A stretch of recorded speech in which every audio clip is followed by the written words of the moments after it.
everyone. Welcome to the Morning Muffin. I'm Jen. This is your morning carbo load of real estate. And today with Lisa, we have Jody Hippen. Well, good morning. Good morning. Good morning. Thank you for coming on, Jody. We really appreciate it. This is going to be a really great conversation. Good. Yeah. No, I'm happy to educate as much as I can. Awesome. Okay, you guys, we have a two-part series. Hold on, I have to. Well, you know what? Before we start that, maybe we should have Jody tell us a little bit about yourself. Okay. So good morning again. Jody Hippen. I'm a loan officer with Wintrust Mortgage. I have, probably 35 years in the business and have helped many home buyers, both first-time home buyers and, of course, repeat homeowners. We do all types of loans. You know, we do the refinances. I work with people on home equities. I work with people in trying to help repair their credit as well. So kind of a all-around full-service girl. We love it. Yeah.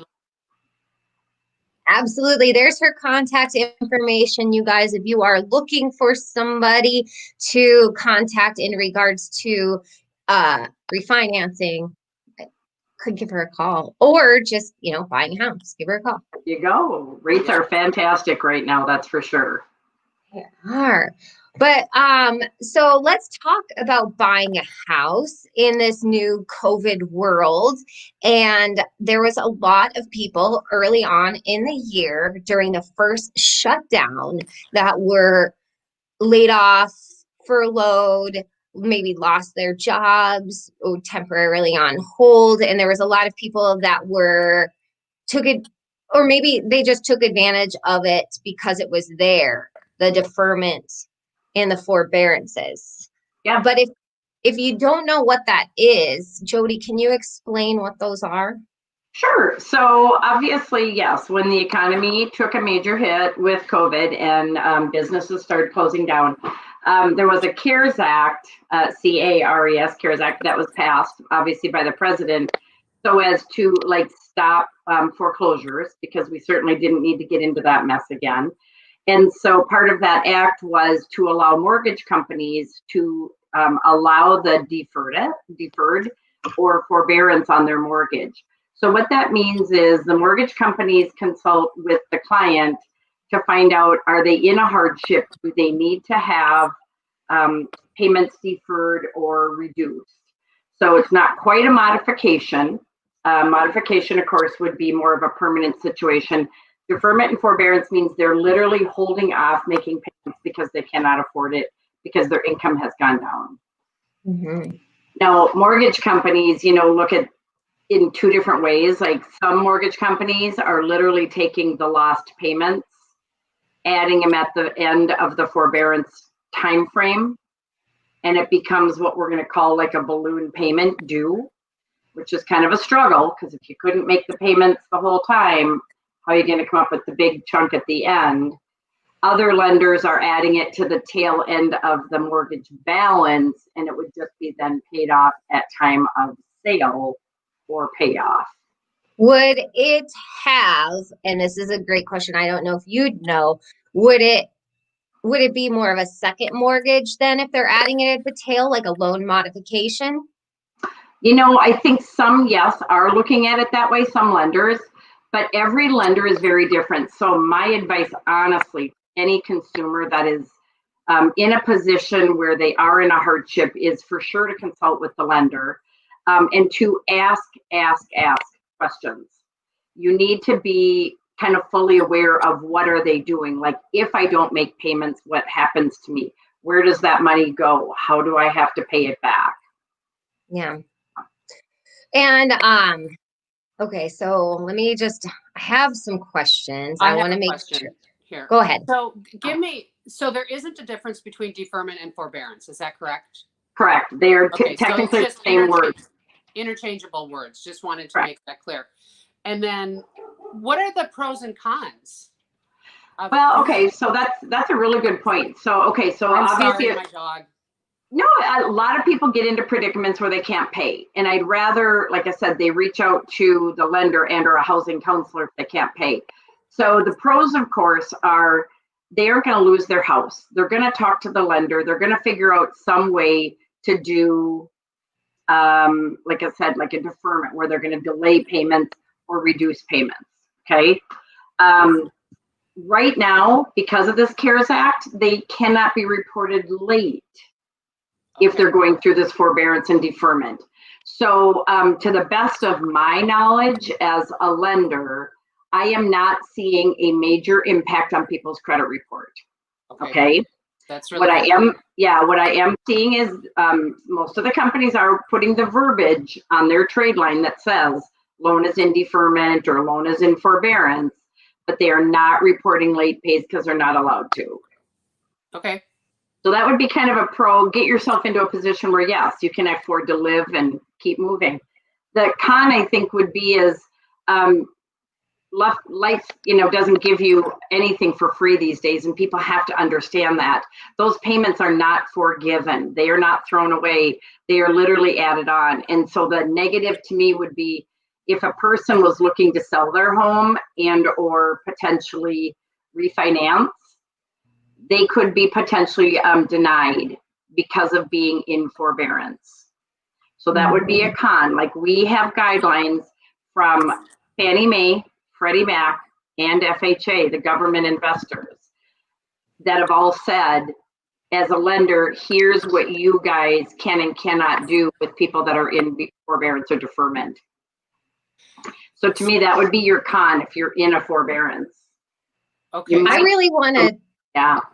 I really want to touch on a lot of people, they know, but they might not know that their property taxes and their insurance is part of their payment. So if they're not making their payment, there's going to be an escrow shortage. Correct. And what are you seeing as far as an escrow shortage on the closing HUD? Well, okay, so once again, if someone goes to sell their property and they were in forbearance previous, what's going to happen is, you're right, not only do you have all the payments tacked on at the end and the interest, but you're right, depending on how long the forbearance went on and what got paid during that time frame. Taxes, we know, get paid twice a year. Insurance gets paid once a year.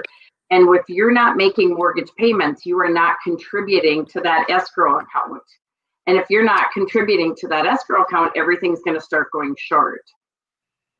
So what happens then is when the lender goes to give that payoff statement, like if they're going to sell their house, not only do they owe all the interest and the payment back pay, but now they owe the shortage for the escrow that the lender had to advance on their behalf to pay the bills, because the bills still have to get paid. Right. So your payoff potentially could come in way higher than you expected. So that, we talked a little bit about that. That's a very important thing to think about for someone who maybe was in forbearance or potentially could still be in forbearance. Yep. If somebody's in forbearance, they can still sell their house, can't they, if they wanted to? They can sell their house. Okay. So we've got like two different guidelines, and I'll stay with the sale part. FHA, which is government, they're a little bit fussier these days. So if someone was in forbearance all the way up to the date of the sale, FHA mandates that they go 3 months before they can apply for a new FHA loan. After selling. After selling, not quite sure why, but FHA's theory is, you know what, we want to see that you're back on your feet and that you can handle things. So you said 3 months up to the... Yep, 3 months after date of sale. So they can't buy and sell at the same time, really? Not if they're totally in forbearance. Otherwise, they'd have to go out of forbearance, make 3 mortgage payments, and then sell, and then they'd be tolerable to move on. Okay, that's very interesting. Yeah, and whereas, no, as realtors. Yeah, like Fannie Mae and Freddie Mac, the conventional investors have 0 requirements. You could literally stop your forbearance, pay off your loan, and boom, buy a new house. Okay, so we need to know what kind of mortgage they have when they Correct. Okay, good information. Yeah. So if somebody Okay, so you have to make good. Okay, so anytime. They have to make good anytime on Fannie and Freddie? Correct. Okay, Like they could so make it good if the month somebody, before. Yeah. okay, so if somebody is trying to sell their house, say, you know what, you guys, I'm just going to put this out there. They always say, you know, sell high, buy low, right? Right now in the market, we still have buyers. We have buyers everywhere, and people are still getting married, having kids, and people are afraid to sell. This is not a time to be afraid to sell. Would you agree with me? Absolutely. No, this is a great market to sell. Absolutely. Yeah. So if Interest rates are low. Yeah. yeah, if you're in default, meaning you haven't made these payments, but yet you haven't applied for a deferment or deferred payments, you could still be subject to fees, fines, attorney's fees, foreclosure, stuff. So what I suggest as a professional is similar to what you said. Call them, get on the Yep. deferment. But if you're thinking about selling, try to take advantage of this CARES Act. So that way you don't have all those extra things attached, right? Now, what if somebody is already in default and they decided they haven't deferred and they need that equity because they've been out of work? What do you suggest? Well, I mean, it's kind of hard because it depends on when the default started. If it started before the CARES Act was put in place, there's, I believe, nothing they can do. They're probably already through or starting the foreclosure process. It was basically starting when the CARES Act went into start position to protect people from getting foreclosed on their houses. I mean, my best advice always is do not go into forbearance or deferment. Tap any and all resources you possibly can to continue to keep making your payment. That makes it affordable for you. Now, if you're in an absolute predicament with income, for certain, contact your lender and make it happen. But just know that just because you're going to get the help there doesn't mean you're going to be home free the very next time or the very next month when you go to sell or something. So just know that there's consequences with everything that you're going to do when it comes to a deferment or a forbearance. But as long as you're willing to make good on those consequences, it absolutely will behoove you in the future. Mm-hmm. Yeah. And I know yeah. our first steps as a real estate agent Yeah. is two things. We're going to start focusing on number one, calling to get your payoff. We have to start to find out exactly what your payoff is. And secondly, we have to call title because like you said, if they do the loan modification and tack it on to the end, it could be a second mortgage and your servicer might not know that. However, it will show up on title. Yep. Yeah. And I think the biggest piece is we found out too, like I did as a lender, some of my clients, they actually got put into forbearance without request. I've heard about that. Yes. How does this happen? How can they actually do that? That's something that we're kind of looking into because I'm not quite sure that that's a given. Now, when my customers found out was when I pulled credit on them and told them because it was showing on their credit report. So they immediately called the lender because they were making their regular everyday payments. They did not short a payment. And they said, why am I in forbearance? And the lender's like, well, we just did it on good nature. No. Oh my goodness. Yeah. So I think that's the biggest piece, is watch your mail, look to see if you receive anything and read through it and see if they truly are. Now, like I said, if you can make a full payment, please do, because that's going to benefit everybody in the long run if you can continue to keep making your mortgage payment. But if you absolutely can't, make sure you have the communication and don't assume anything. Yeah, Mm-hmm. so I was really surprised because I don't know how they can just automatically put you into deferment or forbearance without the request. Wow. Yeah, absolutely not. Oh my gosh. Okay, Jody, we're rounding up. Do you have any last questions, Lisa? I have just, what do you think is going to happen? Now we've got more shutdowns. I know. Okay. I'll be really quick on this, but yes, this is going to impact. So as lenders, The investors are very particular as well when it comes to people's jobs. So as lenders, we have to do verbal employment verifications, sometimes the day before closing, sometimes 2 days before closing, to verify that you're still employed. And so if for some reason you're going to lose your job or you feel it coming, it's best to contact people if you're going through a process here, because the more upfront notice we can get, the better, of course.